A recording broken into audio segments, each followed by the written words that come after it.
You know who it is from Super 6, Digger Ditch, Big Mitch. And I'm kicking in doors with 03Os. And I'm bringing 101s, 28s because we Vegas sons.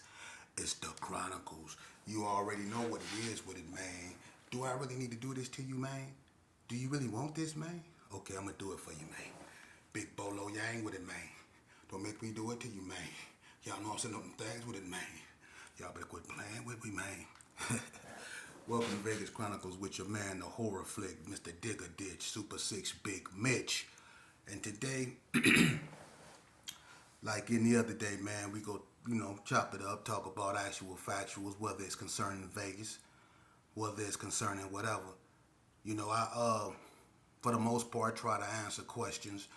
Today, I'm going to answer a question. People wanted to know about the smaller gangs in Vegas and,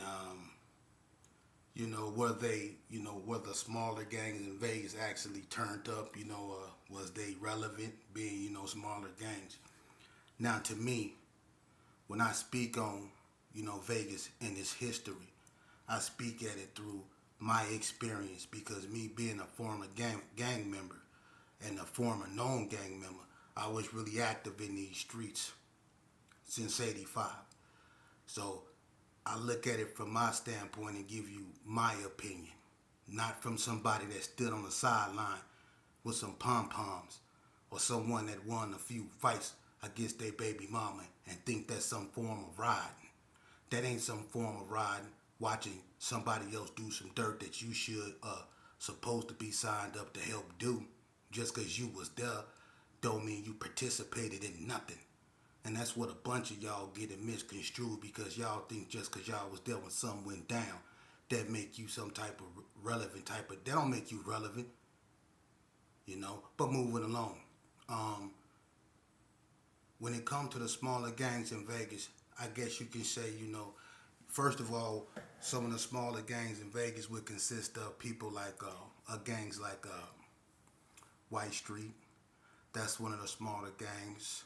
Four Deuce Village Gangsta Crips, Bonanza Village. That's a smaller gang. Sierra Vista, which used to be the Brownies, that was one of the smaller gangs. Sydney Sue was one of the smaller gang. Winslow Park, when they turned Hillside, they were still one of the more smaller gangs. The Rolling 50s. They never was ever, even when they was undercover Crips, when they was 501s, they never was really looked at as being, a real big gang for some reason. And neither was Valley View. Valley View was never looked upon as being a big gang. But those are some of the smaller gangs. 40 Block, of course, is a smaller gang. But now, when it comes to warfare, ABMs, Diana Street Villains, Hard Time Hustlers, those are small gangs. Especially when you compare them to gangs like Northtown Gangsters, Gersons, Rolling 60s, Donna Streets, or any other bigger blood gangs. But I would say that some small gang wars, whether it be a smaller gang versus a big gang, for instance, White Street versus Donna Street,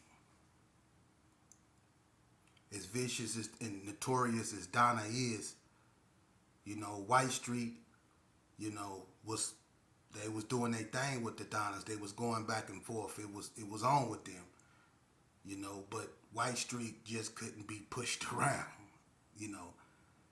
But then you had, small gang versus small gangs like, Bonanza Village versus the Brownies or the Brownies versus Sydney Sue. And then Sydney Sue and the Bonanza Village clicked up because the Brownie Boys was clicked up with the Gersons. And then another small gang you had up over there that was in the fray was Three Streets.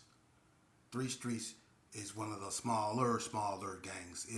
It's not known for being a big gang. But they was into it with gangs like the Brownies. And they was holding their own. Now, one particular individual from a small gang, Sydney Sue, that I had a few run-ins with was Goldie. Now, where I stayed at in the Gerson, I stayed in Jacobson Circle. We moved from Gearing Circle to Jacobson Circle in the house Mad Bummer used to stay in, and anybody that used to stay in the Gerson know where Mad Bummer used to stay. We moved over there But right next door, eventually a female named Tanya moved over there. She had an older sister named Gail, and their mama name was Teresa, I think, and she had a brother named Patrick Funderburk, right? Well, I guess she started talking to Goldie, but at the same time, she was talking to Shantae Boomdog from the Gerson. So Boom was messing with him. Him and Dodo, his brother, used to come over there a couple times, and we used to all congregate over Tanya's house. She was sort of like a sister to me. I always had love for Tanya, but I'm gonna just keep it real with you.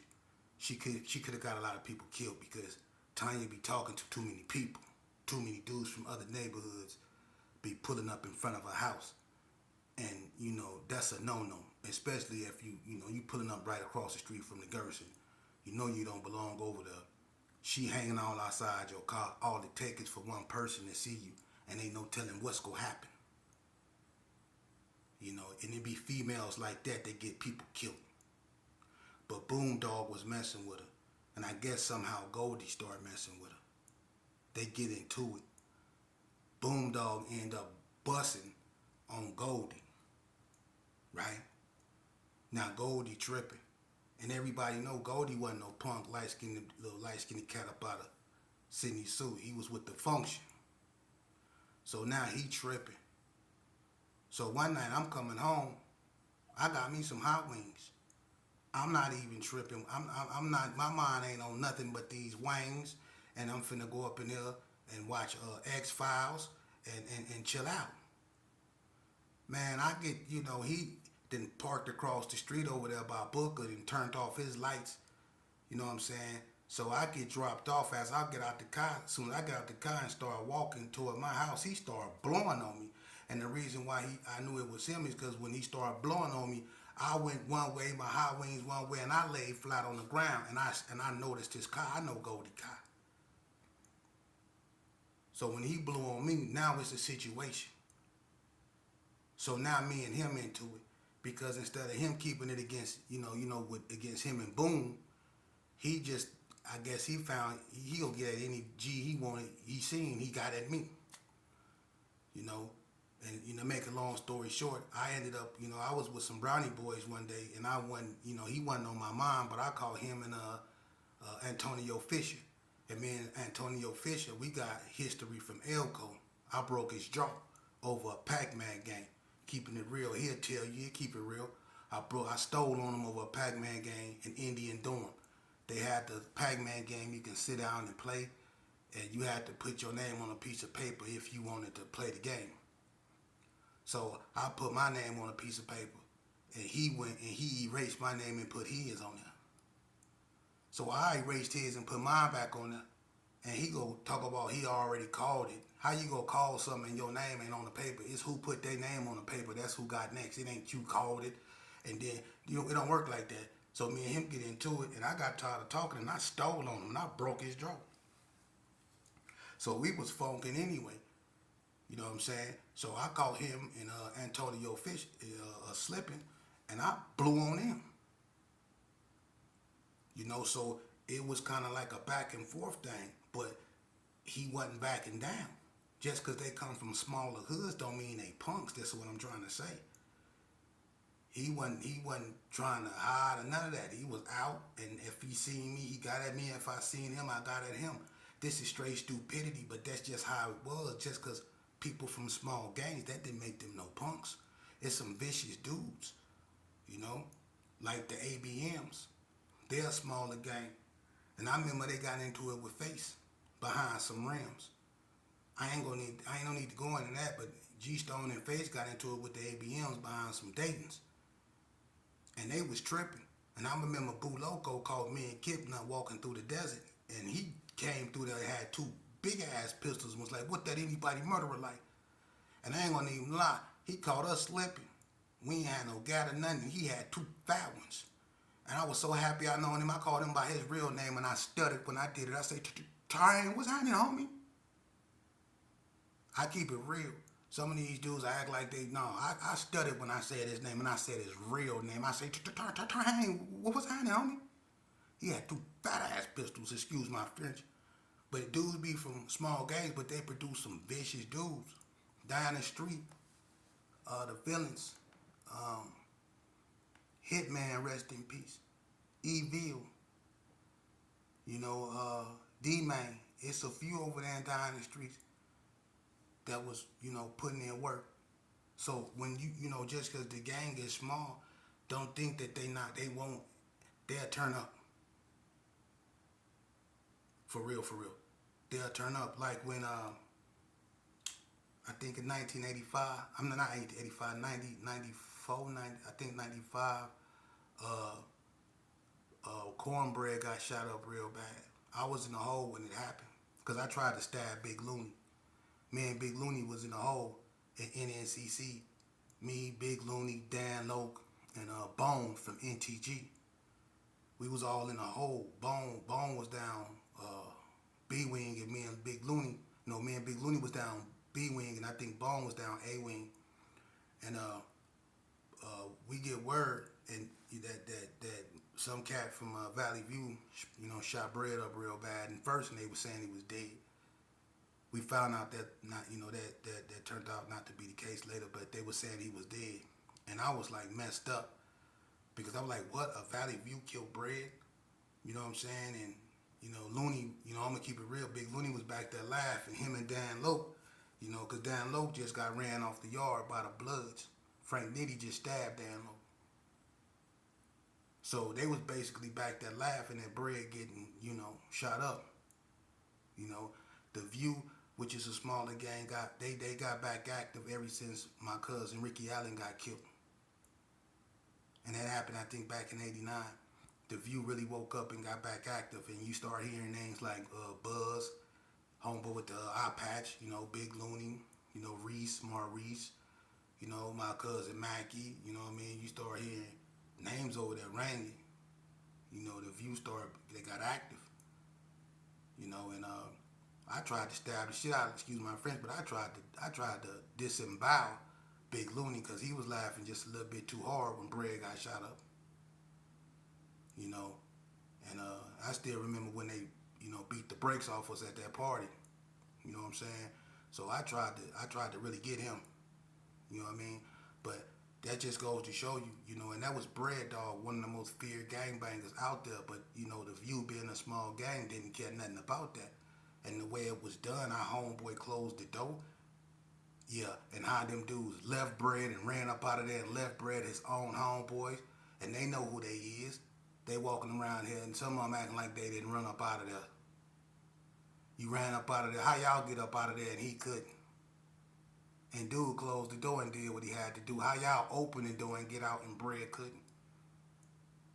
Inquiring minds would like to know, can we go live and talk about it?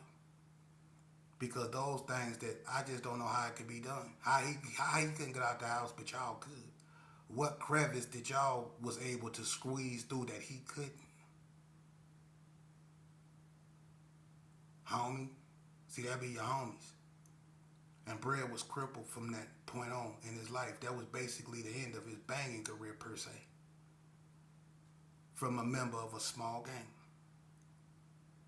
So to take, small gangs lightly, that would be your worst mistake. Because as you can see, they put in work. Small gangs in Vegas put in work.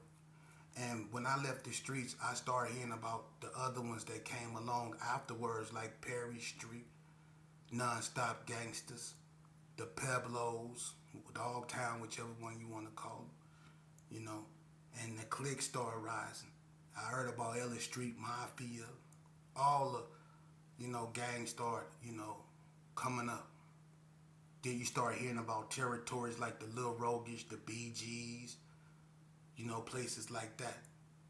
But small gangs, can produce some of the hardest dudes. It's not about the quantity of it, it's about the quality. Because you can be the biggest gang and have the sorriest members and only be tough when you deep. But when people catch y'all one by one, or when it's equal amount, y'all sorry as hell. And I'm not I'm saying that to mention no particular, people, but that a lot of times that's how it be. And sometimes it be the smaller gangs that fight the hardest, that have the most notable members, that will go out there and do something. It be the smaller gangs that really go there. Just cause you big don't mean nothing. Just cause there's 1,000 of y'all, that don't mean nothing, man. Just cause you can easily overwhelm people with your numbers, that don't mean nothing. But it's been many a times when it took 1,000 people to fight just 30. It took 100 people to fight 30, but them 30 people made them 100 people felt like they was fighting 200 people. Like them Pyrus be having people feeling. Like when them war babies tried to jump out the trees, I think they tried to ambush them Pyrus. And all of them walked, look, them Pyrus had all of them needing SSI when they was through with their ass. For real. The war babies created what's known as the limp. Because they beat the brakes off them war babies. I would have turned in my flag after that fight. I would have been through with that. Them boys out of regular states fight hard. You know? And what I want to start doing is talking about how like neighborhoods came into existence. Because, one of the oldest neighborhoods that is Vegas Heights. It's Old Marble Manor. Old Marble Manor is probably the oldest projects. I think 8th Street probably one of the oldest streets on the west side of Vegas. 8th Street. It's a lot of old heads out there that know how, neighborhoods came into formation. I didn't know the trailer courts over there in Vegas Heights was one of the oldest parts of Vegas Heights when it wasn't nothing. See, that's what we need to start bringing forth.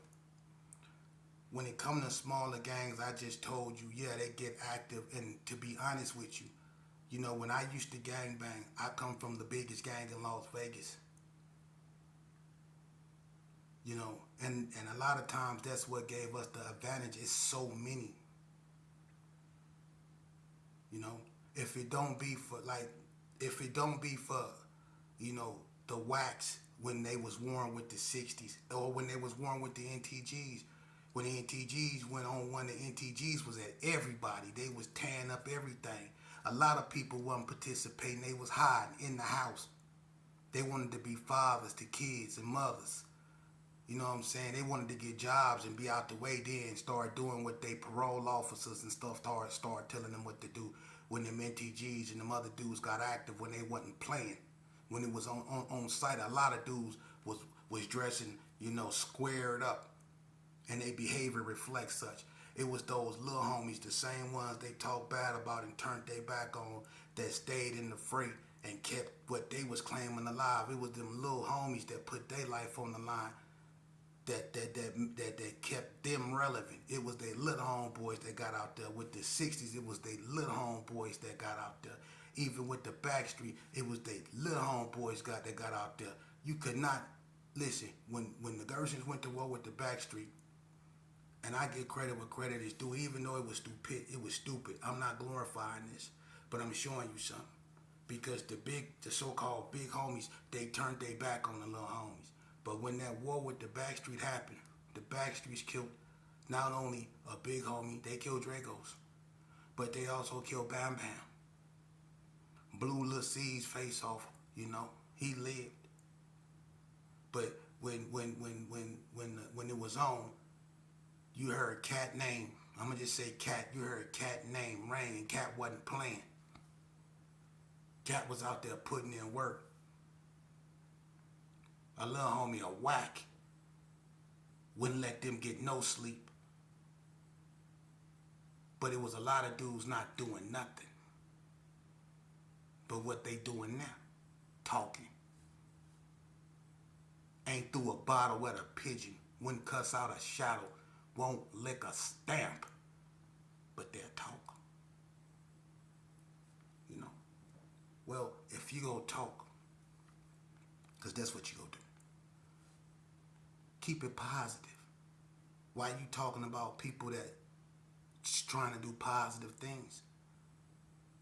Why you'll promote When you look on this internet, all you see is old ass men going back and forth trying to be relevant in a young man's game that shouldn't even be played. How you an old ass man trying to be relevant in a young man game? All this fictitious ass gangster thuggery we did, we know it's immaturish.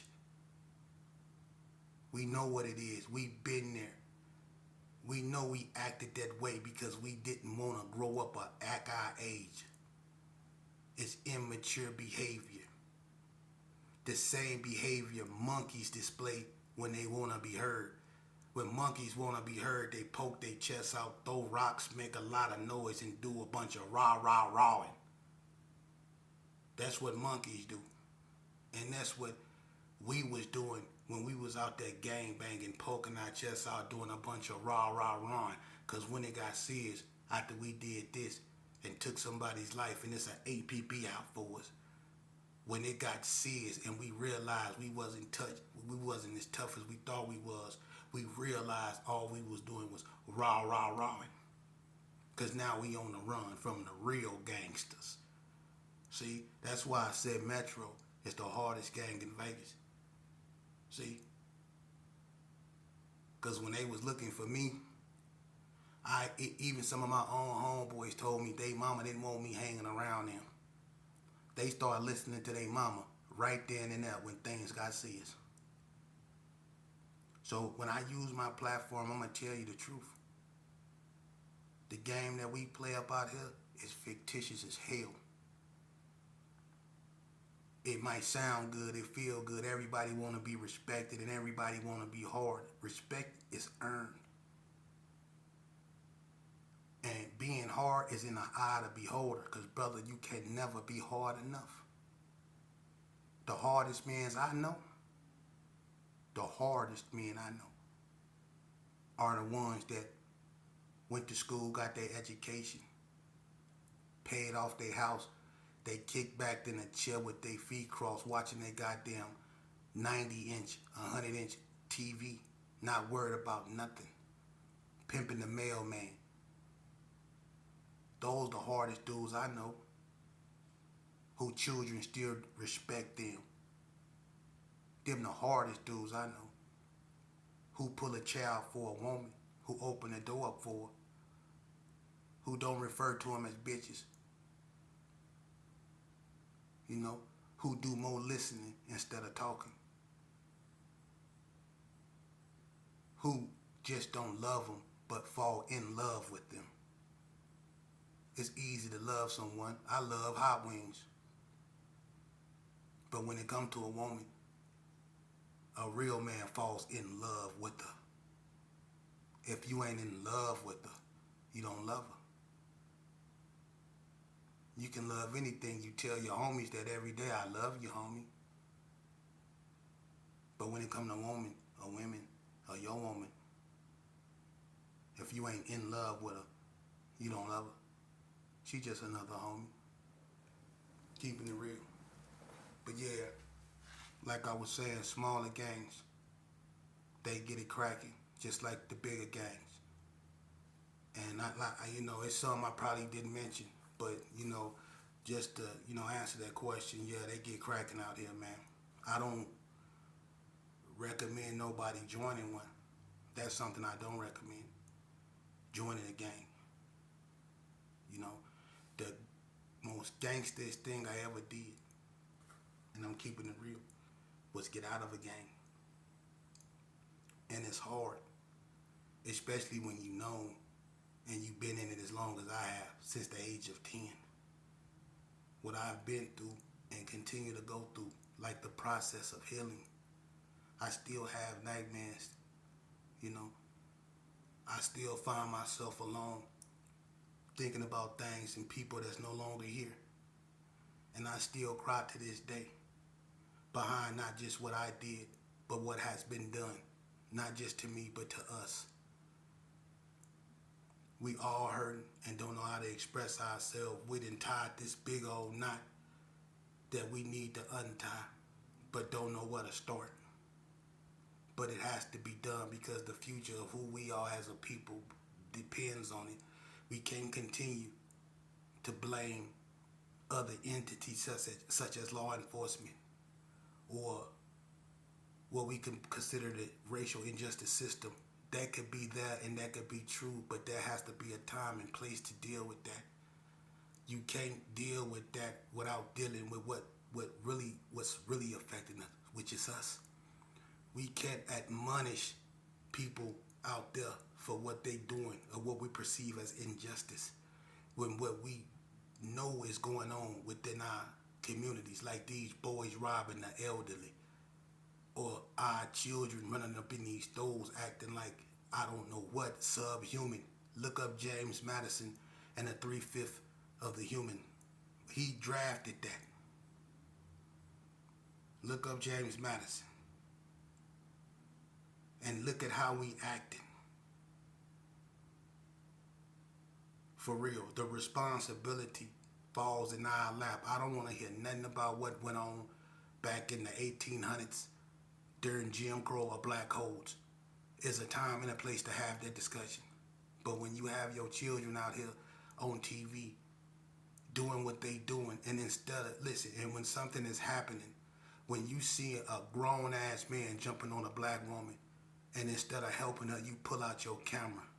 You know better than a person that's committing a crime, man. What the hell is wrong with you? Y'all can film a 60-year-old woman getting stomped by a man, but you won't help her. And you read and you wonder why. You think you in racial injustice system. You wonder why it feels like that man got his boot on y'all neck. Look at how y'all act and look at what y'all do. For real.